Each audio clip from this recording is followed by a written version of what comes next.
The Portfolio Composer, episode 231. You're listening to the Portfolio Composer podcast with your host and coach, Garrett Hope, where he teaches you what it takes to master the business end of writing music through mindset, marketing, and business skills. Make sure to sign up for the newsletter at theportfoliocomposer.com for exclusive offers, business insights, and information not shared on the podcast. And now, for this episode of The Portfolio Composer. Never let not knowing what I was doing prevent me from trying anyway. Because I would get involved in a lot of things that I was otherwise terribly unqualified for. But if I had, talked myself or the other people out of giving me the chance, I would have met, it's been a lot of learning on the job for me. So if I had talked myself out of all these opportunities, I wouldn't have had the opportunity to learn the way I did.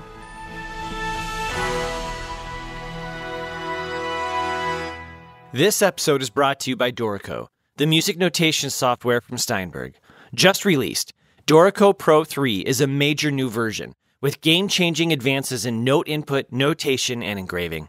Also available from Steinberg is Dorico Elements, an entry-level application that packs all of the essential power of Dorico Pro into a simple, streamlined package that is ideal for those getting started. Find out more later in the show. Hello, and welcome to the Portfolio Composer. I am your host, your coach, your teacher, Garrett Hope, and this is episode 231. I had the opportunity to speak with Ben Lovett for this interview. Ben is a recording artist, film composer, songwriter, and producer, originally from Georgia but no longer living there. His story is really interesting. But part of the reason I think that you can get a lot out of this interview is Ben talks about his mindset, about not stopping, about always pushing forward. We also spend a significant amount of time talking about the current coronavirus pandemic and the effect it's happening on the media industry and what this might look like coming out of it. Enjoy. Ben, welcome to the Portfolio Composer podcast. Thank you for having me. It's my pleasure. I've been starting the interviews lately by asking this question. The idea of the podcast comes from the philosophy of having a multitude of income-producing activities. That's where the portfolio and Portfolio Composer comes from. So I want to ask you first, Ben, what's in your portfolio? What are you doing to pay the bills? What's in my portfolio? Well, to pay the bills, I'm doing just about everything I can. I think I always have. I mean, I'm usually feel like I'm making it by the skin of my teeth most of the time. Don't we all? Even now, I guess, I don't know. I don't really have a portfolio in terms of investment. I've never really been able to, wrap my head around the responsibilities I probably have as a person to, guard and grow whatever income I get. I don't know. I've only recently gotten a little bit better at managing the budgets on the jobs that I'm on.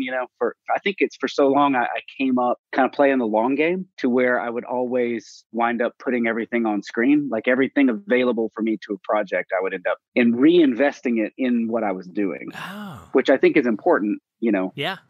to do that when you're trying to get established, but eventually you have to eat and pay the bills. And, I think for me, it's been a learning process of learning it's okay to keep a little bit of it. But it's taken me a really long time, I think, to treat this creative enterprise like a business. And I think that that's probably pretty common because once it starts to feel like a job, most of us kind of feel like, well, I got into this to make art, I got this to avoid having a job. Yeah. So I probably still have a long way to go to be more responsible on the business side. Sometimes my ambitions get the better of my, responsibility in that sense, but that's okay sometimes. But in terms of what I do, I've always done a little bit of everything. I came up with a variety of interests that overlapped both in the music and audio world, and they overlapped into other creative areas. And for the longest time, it was just about survival and just being able to, like I said, avoid having a real job. What is a real job anyway, right? Right. So I'm kind of interested in a few things you said. Particularly, you said you're just now learning how to manage the budgets right. Tell me about a time when you kind of got through the end of the project and you ran out of money and you're like, oh man, did that ever happen? Or how did you deal with it then? Usually it's just, I managed to get the jobs done, but the person who I would always throw in front of the speeding train would be like myself or there was really no divide between my personal life or my identity as an individual from my career pursuits as a creative person. And so I've never been in a situation where I was unable to complete the job or to sort of make good on the ambitions of what I was setting out to do. It just might have meant that I was, eating crackers for a month or whatever. So really, there's not a lot of like crash the train into the mountain stories. It's usually just a lot of like hoofing it through the lonely, cold wilderness in between trains. Yeah, I know what you mean about just trying to kind of sail that ship home. I get it. I was doing some research into you and listening to as much of your music as I could find, and I really enjoyed it all. Oh, thanks. I was fascinated to learn that you were a philosophy major. Yeah, I was, yeah. So tell us the story about how you came to being a composer. Well, I was a philosophy major in college because I went to University of Georgia in Athens, and all the music programs were performance-based. This was in the mid to late 90s. And I didn't have a musical background. I didn't grow up learning to play music or studying music or having any kind of instruction or teachers. And so, the idea of like majoring in a performance on an instrument, it was just completely out of the question. So it was interesting because at a certain point, I realized during college that I would go to class and I would study these things I was interested in. And then 100% of my time outside of class was spent doing music and creative arts and getting involved in people's projects and collaborating with different people on things. And I started to realize that I was paying to go to school to do this thing that I was then investing all my time into this other thing. And so at a certain point, I just sort of realized, well, maybe that's what I should be spending all my time and energy on. And, I think that in a strange way, I think that my interests in philosophy probably continued on through my work as a songwriter. I stopped going to class. I started writing songs, I guess. So do you have a finely tuned philosophy of music then? No, other than maybe just this kind of general idea that crystallized during that time, which was to just never let not knowing what I was doing prevent me from trying anyway. Because I would get involved in a lot of things that I was otherwise terribly unqualified for. But if I had, talked myself or the other people out of giving me the chance, I would have, it's been a lot of learning on the job for me. So if I had talked myself out of all these opportunities, I wouldn't have had the opportunity to learn the way I did. I just love the way you said that. Don't let not knowing get in the way of doing what you want to do. Or at least just trying. Right. Don't be convinced that just because you don't know how to get from here to there to prevent you from trying to figure it out. Because a lot of us, if you're driven by the right motivations and you're passionate about it, you're more resourceful than you think. You'll figure out a way to get it done. And you learn so much in the process that then the next time you're presented with a similar kind of challenge, you have, a few notches in your belt already. And my whole career, like I said, that was in the 90s. I've been doing this nonstop for over 20 years. And it's been a life and process of learning on the job. I've learned how to do all these things by falling into or creating opportunities to jump in and sort of learn as I go. Tell me what that means to create opportunities. And the reason I ask is because this is something I believe strongly in. Mm-hmm. Rather than waiting for opportunities to come to us, we can create our own. But I want to hear your idea. Well, I've been fortunate that a lot of things have sort of come to me, just things naturally have floated my way, but they've never been without me sort of helping to seizing an opportunity or seeing opportunities to kind of connect the dots between things that may either immediately or later lead to opportunities. Sometimes you create your opportunities simply by, putting things out into the world for people to find so that they're aware of what you can do or what you're up to or what you sound like or where your interests are or what your perspective on things is. But there is the hustle, like there is the avenue of with this kind of self-employed creative work where it's a people business, but it's not the old who you know thing. It's more about who knows you. Yes. And so I think you create opportunities by making sure people know who you are. Because that's how things happen organically, is you put in the work to make sure that people are aware that you're around and what you're up to and what you sound like. And then that naturally creates opportunities where it comes back to you. What have you done to make that possible? Well, for me, I think that, I've always pushed really hard to make sure to get, at least if we talk about film soundtracks, I've always or film scores, I've pushed to get soundtracks released for those scores, which is, that's something that is the absolute bottom of most people's priority lists when it comes to a film production. It's not something you're going to stand to really profit from or make much money on. Neither will anybody else whom you usually need cooperation from in order to get those things done. But it's your business card. I mean, it's a vital ingredient in establishing a body of work that people can access quickly and easily and kind of audition what it is that you do, maybe even right up against the project that they have, or to inspire ideas. Another thing is I actively get a lot of my music to editors. I make it a point to leave every project, with a good relationship and a communication intact with the editor that I might have worked on a given, say, film, because I've had opportunities that came up many times that originated by an editor who maybe I had worked with on something years ago. Maybe they worked with someone I worked with. Maybe it just happened completely organically, but an editor temping in music of mine from a different film into something they were working on, and then someone coming in the room and saying, oh, I really like this, and then them kind of saying, well, it's this guy, we might be able to get him. I know a guy who can get you his email or whatever. Mm-hmm. So sometimes these things happen without you even knowing. But, it requires you putting in the effort to kind of make sure those resources are out there for people to utilize in the first place. Right. And when you've done a lot of like small and independent projects, have you worked hard to maintain the ownership of the music rights so that when you share this music, like the use of temp tracks and other things like that become less and less of an issue? Or how have you handled that? Yeah, I have. Because I came up, like you said, for years and years and years of small indie projects where there wasn't a whole lot to offer in terms of means or budget. A lot of times either negotiate my fee down, which will always surprise them, in exchange for the rights to the publishing and the masters on the music. Whereas people will typically come to you with a work for hire for very little money. You can sometimes counter and say, well, how about for very little money minus a smaller portion less, but I'll retain all the rights to this and you have a perpetual license to be able to always use it in conjunction with your film, however you need, without ever needing to pay me a dime, but you don't own it.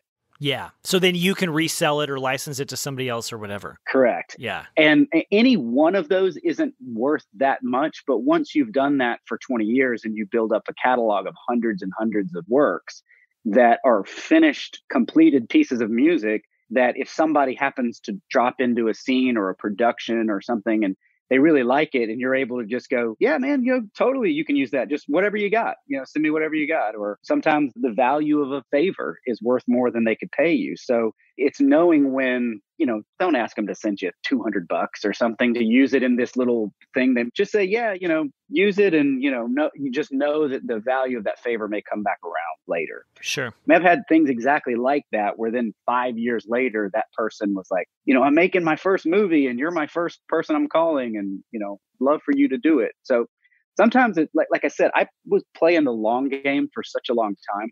And I'm only just reached the point where I feel like a lot of that long game strategy is coming to fruition. The problem is I've only ever known long game play. So now I'm having to learn much better short game play. Right. And my instincts are usually to always kind of know that the value's down the road. When at a certain point, I think you have to, level up on your own personal responsibility to kind of say, well, I got to figure out where the value of this thing is right in front of me. Yeah. Let's just help the listeners a little bit here. Define what you mean by the long game. I think I have a pretty good idea. And based on you saying you were in college in the mid-90s, you're only maybe like 5 years older than me. So we're at a point in our lives where the perspective is a lot different from when you're like this hungry, eager 22-year-old that can live off ramen for a month. Yeah. It's very different. What does that mean for you, the long game? Is that a clear idea in your mind of what the goal is? It was always a way of keeping into perspective the thing that matters to you most being something that's achievable and like what you want is just not being in a hurry or not being impatient. I don't really feel like I'm owed anything or deserve anything. There's a Leonard Cohen quote that he says, my life became a lot more bearable when I no longer expected to win. Ha, that's great. Yeah. It is great. And it's like, he's absolutely right. And it's just a mindset. And so it always helped me. I guess it starts with the conviction and sort of the understanding of knowing I'm a lifer at this. Like, this is what I'm always going to be doing this in some fashion. Mm-hmm. At this point, it's like the only thing I'm qualified to do. I mean, I'm totally unemployable in about any other field than making music for stuff. Like, that's just what I do. And so, I know that I'm in this for the long haul. And so, yeah, I don't know. I guess it's relative to different people. If people have 5-year goals and 10-year goals. Stuff. I don't know. It's been easier for me to make decisions about what works best in the immediate slice of time, when you know that some part of that is an investment into larger goals and ensuring a longevity and ensuring that the hard work pays off, but it doesn't usually pay off quickly, Yeah, I think it rarely does. Usually the only thing that pays off quickly is luck. Yeah. Good luck and timing, Yeah. which is an essential ingredient to anybody's success. But if you got there quickly by luck and timing, it's like you're going to have to work even harder to kind of stay there, Yes. So I don't know. I guess I just believe in the fact that it's a business of relationships and it's a business of opportunity and timing. And there's so many ingredients that will determine your success that are totally out of your control and just kind of the random fate of the universe. There's only so much you can steer and control. You may be steering the ship, to go back to our ship metaphor, but it's like, you're battling the ocean and the winds and the currents and everything else that you can't see. Mm-hmm. And navigating your career is a lot like that. And so, a lot of the long game perspective might be stick with the ship thing is like, making decisions about where you're going to spend your time, where you're going to shore up areas of that thing so that it just stays afloat long enough for the winds to kind of start blowing in your favor at some point. Yeah, I think there's some tipping point for people who have that long game mentality, mm-hmm. not expecting overnight success, not expecting to get that, 7-figure scoring contract right away, but over time. And it's you can't even predict what that is, but there's a mass of body behind you. And you said this, 20 plus years of writing a catalog that's available helps. Mm-hmm. Building a network, one relationship at a time over 20 years helps. Until finally, mm-hmm. this becomes a machine that's running on its own and you no longer have to push it. You can kind of ride it. But you do have to keep it well-oiled and steering it in the right direction. Absolutely. Yeah. Yeah, absolutely. Yeah. Let's talk about this. We're recording this at the beginning of April 2020. Mm-hmm. We're a couple months into this COVID-19 pandemic. Various parts of our country are shut down to various degrees. I'm in the Midwest, so it's hitting here not as hard as the coastal cities, but it's coming. And mm-hmm. the movie industry has been completely decimated. All service and entertainment industries have right now. Mm-hmm. People are not even going to the theaters. Film premieres have been pushed off to half a year to a year or more. Productions have shut down. The only, as far as I can tell, and I actually want to ask you this, Ben, correct me if I'm wrong, but the only part of the entertainment industry that's thriving is the streaming platforms. So what is the future of our industry and what's going to happen? I wish, if somebody knew, they'd back up the brick truck for you right now, because I think there's a lot of people who want to know and nobody does. And I think that's just an extension that nobody really knows the long-term effect of what this is all going to have on everything. Mm-hmm. I mean, I've kind of come around a curve with this where I think we're looking potentially at there being a pre-COVID and post-COVID world and reality, especially in this country, that will probably last for the next 5 years. I don't know. I mean, it's feeling like we might be experiencing this sort of slow pivot to where things don't just really go back Mm-hmm. to the way they were. There's going to be a new normal. And I think that that's more about our daily lives and just our social lives and things like that. But I also think that there's going to be an effect on the economy and the entertainment industry. It might mean that we're all seeing lower wages and offers. Maybe the pay scale gets smaller. Maybe the degree of production goes down. I'm not sure. I wish I knew, but I do know that the interesting thing about this present April 2020 moment is that everything I'm involved in is in post. And so post is still trying to sort of limp along to finish. There's all of a sudden been because I've got like 4 or 5 active projects and they're all already shot. My friends that are directors and actors and, editors and everybody, all those who are dependent on production, they're all shut down and not knowing when they're going to get back on a set and make something. But all the post people who are always usually sort of squirreled away in tiny rooms and quarantined all the time anyway, a lot of us are still continuing to work, but only on the things that were already shot. And so at a certain point, that's going to run out too. And, nobody knows when we're all kind of are back online from this thing. But because of the streaming thing you mentioned, all the networks and the streaming platforms and everybody's pretty hungry to gobble up any other new content that's shot and in post, but not completed, because no one's quite sure when a next and new round of new material is going to get made, Yeah. Well, and some film production houses I'm seeing are moving the premieres to online streaming, and they're selling tickets to that. Yeah. But the prices of that are 2 or 3 times more than I could pay at my local theater to go see it once it comes. Yeah, it's an interesting, they've gotten in and seen this as an opportunity to cut the overhead of theatrical distribution and rollout, go straight to your living room and charge you Right. more. Can you? Because now, you're going to start seeing, I think they're talking about, I just heard, Black Widow and some of these major tentpole, they may do it with Wonder Woman, I don't know. But these big tentpole theatrical movies, they're going to go straight to streaming, and it's going to be, $20 to buy a ticket to watch it on the couch. Do you think people will spend the money? That's going to be interesting to see, won't it? Because there's a couple of things driving that. Well, there's the obvious economy factor, right? But just psychologically, there is the sort of FOMO aspect of like, how are you going to not watch the new Wonder Woman or Marvel movie or whatever? I think the bigger movies are going to have a less of a difficult time than the smaller ones. But at the same time, there is so much competition, like you can be hovering, like if you drive to the theater and you get there and you walk up and you're like, oh man, Black Widow, $20 for a ticket.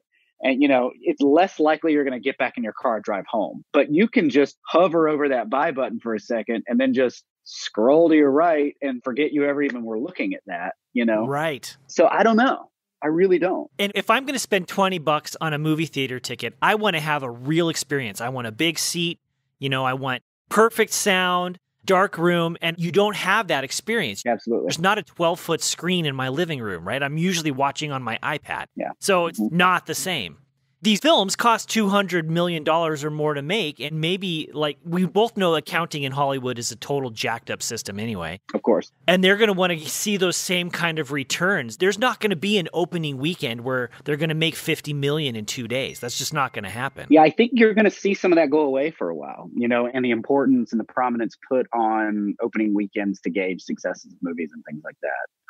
It's an interesting climate because there's never been more competition for people's attention, and the streaming stuff has sort of democratized access to all of that in a way that, I think people are going to lean probably on ratings, the Rotten Tomatoes and your IMDb scores and all the different metrics. That's probably going to vaguely become even more of a factor in people making a decision about, do they click on this one or this one or this one, which is always scary that like a few critics can sort of get together and give you a letter grade, for your movie. But like we make these things and then the internet collectively gives it a school grade. And then, like you said, hundreds of millions of dollars or whatever, or years of people's lives wrapped up in these things is instantly graded, judged, and okay, next. Yep. That part's pretty wild to me. Well, maybe there are some positives that can come out of this industry shutdown because new models can emerge from the ashes. It doesn't have to go back to the way it was. And I don't think it will. I think we're just gonna see. I think it's the most 9/11 type comparable situation potentially, and just in terms of you can kind of remember that there was kind of a before and after that. Yeah, for sure. And I think that the longer this goes on, not just the number of people getting sick and dying, but it was just, what was it? People couldn't believe the number 3.3 million filed for unemployment, and then a week later it's 6.6 million. I mean, It's like even the exponential rate of unemployment, it's just the domino effect that's going on. If it continues, then there will just be no way to even return to the way things were before. Yeah, I agree. Yeah. This episode is sponsored by Dorico, the future of scoring. And we want to feature real Dorico users so you can know that real composers out in the world today are using Dorico to make their careers happen. My name is Ricardo Matzinhos, and I'm a horn player, I'm a teacher, and also a composer. As a composer, I love the way, for the first time, I can write music directly in Dorico. Because in other software, sometimes I feel that I cannot be really creative. For the first time on a software, I simply started to play on the piano without thinking about the key signature, about the metric. Let's simply play like if I was playing my own instrument. And then, of course, the way you can write the music and then adjust it, like make a specific rhythm longer, shorter, like if you were making notes on a piece of paper. Would you recommend Dorico? Yes, for sure. And there are some people starting to use Dorico in Portugal, most of them because of me. A few months ago, a friend asked me if I was interested in giving some Sibelius presentation. But I told him I don't use Sibelius anymore. I don't use Sibelius. Why? So what are you using? I told him about Dorico. And the Portuguese teachers need to make mandatory trainings every year. So I started to make these Dorico training sessions with teachers, some composers, some are not really composers, they just write exercises for their students. And actually, I convinced the major music publisher in Portugal to adopt Dorico. I really feel that we are just on the surface of this software. In the beginning, if you went to the Facebook Dorico page, there are a few people asking for things, how can I make this or that in Dorico? And there were some people complaining, oh, Dorico isn't able to do this or that. And now those voices are going away and more people are seeing the light of Dorico. So I'm really looking forward what Dorico 3 will bring us. The kind folks at Dorico have set up a special webpage so you can go and download a free 30-day trial copy of Dorico. So go and do that. I have been using the program and I'm absolutely in love with it. Go to www.steinberg.net/TPC. Let's talk about one of your more recent projects, though, one that actually got a theatrical release before this happened. Yes. Your movie Stuffed. What is it about? And then we'll talk about the music. So Stuffed is a delightful little documentary that dives into we'll call it the unique and bizarre subculture of taxidermy, and particularly all the different varieties of personalities and individuals who populate this subculture. And it's full of a lot of surprising revelations about that particular art form and the people involved in it. One thing I really appreciated about your music for that film is it had this really organic feel to it. Mm-hmm. And it makes sense because the focus of the film is on making something beautiful out of a truly organic thing, right? Mm-hmm. Mm-hmm. What was your process for choosing your sound palette and then trying to tell this story through music? The thing that made Stuffed really interesting was that I was hired at the very beginning of the process. That happens, but those are the good gigs. Like those are when you get to come on board early when there's a script or they've shot and things like that. But it very rarely happens for a documentary. Documentaries take years to make. And, a lot of times you have to be really far into the process to even know what you even have, But in this case, the director, Erin Durham, she came to me and said, I love your music and I think you'd be the right person for this. And I'm setting out to make a movie about emotions, not about facts. And I need music to help me find the story, to help guide me into what to focus on, because Stuffed isn't the type of documentary where you're following an existing story that's out there that you're putting the pieces together to kind of tell this story. It's more of a kind of a deep dive exploration into just a topic, a subculture, and exploring all the different aspects of that and kind of going with whatever seems interesting. And so I was writing music very early on based on just seeing some of the initial footage that they had been filming. And I would get little updates. I'd get little batches of footage of interviews, and they'd find a new character and then they'd fly to South Africa to shoot this guy, and then they'd find this girl in Los Angeles and they'd go there, and then these two Swedish guys in the Netherlands and they'd go there. And so over the course of about 2 years, I was kind of just popping on and off the project to create these suites of music. And there's a couple of things that came forward to me that instructed what you were describing, and a lot of the instrumentation, which was, they're like, it's this complete diversity of personality, but they're all like the weird kid from their school, They all have this kind of oddity about their personality, but the one thing that they all have is that they have a profound love for animals and for nature. And all these different characters seem like they would probably disagree on just about anything else, politics, or, they have different economic backgrounds and they have different upbringings in different countries, but they all kind of have this fundamental appreciation for nature and this deep childlike love of animals. And the director is a very positive, very spirited individual who was dead set on challenging any stereotype about taxidermy being this kind of morose, dark, morbid thing. And she played me a clip from a guy they had interviewed very early. And I'm pretty positive this is in the movie. I think it's very near the end of the movie. Best quote from any character that guided me was, he said, "Taxidermists do what they do not because they see death. They do what they do because they see life."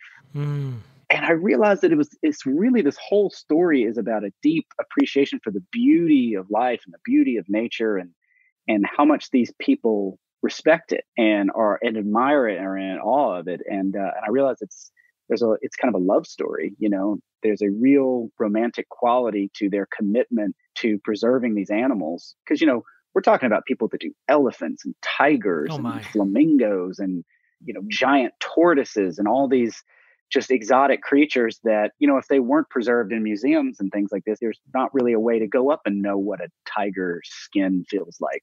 You can't let an 8-year-old kid pet a tiger, but, they can go up and, feel the fur of a taxidermy tiger. And you just realize that there's so much about it that you just didn't know, or at least I didn't. And most people who see the film tell me, I realized 5 minutes in, I never knew anything about what all was involved in this. And I don't know, all of that guided me on a process of kind of focusing on the way these characters felt about the subject. And it was a bit about trying to capture each of them in their own respective habitats, to kind of go into the little workshops and the little world of each of these artists. And they're all so distinct. And I was driven to kind of try and treat the different characters like, museum exhibits, where if you walk around in a natural history museum and over here, you have a polar bear on an iceberg, and then you walk over here and there's a deer in the woods, and over here is a mountain lion on a cliff. And you kind of peer into these, and there are these little windows into a moment in nature. And the score kind of started to shape up like this series of vignettes that just tried to create these little musical dioramas of these characters. And did you try to put that quirkiness that you were describing into these pieces? I did, yeah. And I think that some of that was just channeling the personality of the director. Sometimes when you don't really know where to start, because you don't really have a film yet, you don't really have a story, you're not quite sure what the arc of this thing or where it's going. I was just trying to channel a bit of her personality and what she likes, and try to get down some of the mood of kind of these characters who are sort of oddballs and kind of outcasts in their own little worlds, but they're so sweet and passionate and committed to what they do. That's great. I really enjoyed the film. And when your people reached out to me, I was so excited. I called my wife in the room. I was like, you got to watch this trailer. Isn't this so interesting? And she wasn't convinced, but that's just my wife. So don't take that personally. I think it's just phenomenally, the level of detail and precision and how intricate that particular art form is. I mean, I found it fascinating, and I love to realize I love to be wrong. I love to realize how little I know about something, or have my ideas about something challenged, because it kind of tests the validity of those ideas or what they're based on. And, I grew up in a rural part of Georgia. And so my only experience to taxidermy was, maybe a kid I went to school with his dad would have a deer head mounted on the wall. And so that it was just an extension of like trophy hunting or something to me. And I just realized that is, less than 1% about this world, if that's what you think taxidermy is. Yo, for sure. I hope other people go and see it. I think it's available for streaming right now. Is that right? It is. It's on iTunes and Amazon, and the album is out there streaming on like all the Spotify and Apple Music and wherever you stream music. The soundtrack is out there. Yeah, all the places. All the places. Are you still living in Georgia now? No, I was in Georgia the first 20 years of my life, and for the last 20 or so, I've been bouncing all around and living in a lot of different places. I was in Los Angeles for a long time, and now I'm in Asheville, North Carolina, where I've got a house and a little studio. And this is kind of where I hide out was not even really between jobs. When I'm between things, I'm usually back in LA, beating the street, taking meetings, catching up with people, maintaining relationships. But when I'm on a gig and I'm going to be stuck in a room, climbing the walls, trying to come up with ideas for weeks at a time, I come back here and I sort of enjoy the small town life, and it does me good. Can we dig into that a little bit? Sure. Okay, so are you maintaining 2 living areas then? No, because I lived in LA for years, I have enough friends with, mother-in-law suites at this point, or I have buddies and bands that go on tour, or, sometimes I'll just rent a place, a Airbnb or hotel or something if I have to. But I'm fortunate that I can usually couch crash, when I'm back in LA. So I only have a home here, but I'm there so often that the challenge is to not be too much of a burden on, your friends. Because I'm back a lot. I get that. The only way I can really afford to live here is to never fully fall off the radar there. Well, I mean, I imagine there's lots of benefits to not living in the LA area. Yeah. Mainly cost of living is going to be extraordinarily lower. Yeah. And then you've got the whole, what's the new AB 45, something like that? The new gig law. Oh, yeah, right. But because you're working for California employers, that's got to be affecting your taxes too and how they're working with you. A little bit. I'm really lucky that I have an agent, and usually all the checks will go to the agency, and the agency processes that stuff, and then I get paid through them. But lately it's made it a little trickier. But in terms of just like a workflow and a lifestyle, I mean, I realized, which I'm sure you probably got listeners who are living in LA and probably know exactly what this is like. If I'm living in LA and I'm living out on the East Side, and if the production or the gig that you're on is, the post is being done in Santa Monica and you're in Echo Park or something, it's not going to matter if you're on the other side of LA or the other side of the country at a certain point in the process. They're not driving out across the city every day to listen to new stuff or to watch updates or whatever. You're still doing a lot of posting clips and QuickTimes and uploads, and people are using all the various servers that you use for working on these shows and movies. And I wouldn't pretend to tell anybody that I don't make it a lot more difficult for myself from a career perspective by being somewhere else. But I excel at making things more difficult for myself than they need to be. That's just what I do. And it's not impossible to do. So like if you're out there, you're in LA, and it's ever crossed your mind, could I ever possibly continue doing what I'm doing and flee the city? It can be done. But I lived there for long enough to get established so that it was sort of like, I'm going to be here to do what I want to do until the point that I no longer have to be here to continue to do what I want to do. Right. And I think if you're at a point where you feel like you can make that jump, go for it. It's good for me. Well, I imagine the price you're paying for that cost, it's a trade-off that you just described, right, makes everything else worth it. Yeah, you guys don't want to know. Yeah, you don't want to. Yeah. You don't want to know. Like how the quality of life versus career was the big trade-off. Like that's the decision. But I was always going to come down on the side of quality of life trade, because ultimately, at the end of the day, you got to make decisions based on what's most likely to get the best quality work done. Because I don't know. I mean, otherwise, like, what are you doing? Like, what are we doing it for? Mm-hmm. This is not a career path to get rich or to build your financial empire. You can be smart with what you make and do in other areas and find it. But it's like, you got to be in it to make good work and to tell good stories and to try to hopefully collaborate on interesting projects with people who are doing interesting things. And for me, it was always, how can I constantly calibrate my situation to improve the quality of the work I'm going to do? Because ultimately, that's going to be the thing that brings all the other stuff. It's going to be the quality of the work and your ability to consistently finish stuff that's going to keep bringing you more and better opportunities. I love it. That's a great philosophy on which to operate. And all my California listeners, unless you really love it, like Ben said, you don't have to be there. You can be wherever you want to be. That's true for everybody. Yeah. This has been a really interesting conversation for me. I am so grateful for your time and having this discussion. It was very wide-ranging, but we dove into some very interesting things. So thank you so much, Ben. Oh, it was my pleasure. This episode of The Portfolio Composer has been supported by Dorico, the music notation software from Steinberg. Whether you're a composer or arranger, a teacher or student, working in music engraving and publishing, or working in producing music for media such as film, TV, and games, Dorico is the tool for you. Dorico comes in 2 versions: Dorico Pro for professionals and Dorico Elements, providing the perfect introduction to the world of scoring. Whichever version you choose, you'll be using software packed full of smart features that produces beautiful results completely automatically, allowing you to get music on the stand more quickly than with any other software. You can bring music into Dorico from your existing software using Music XML or MIDI, and you can try Dorico out completely free of charge for 30 days by downloading a trial version from dorico.com/TPC. Try it today.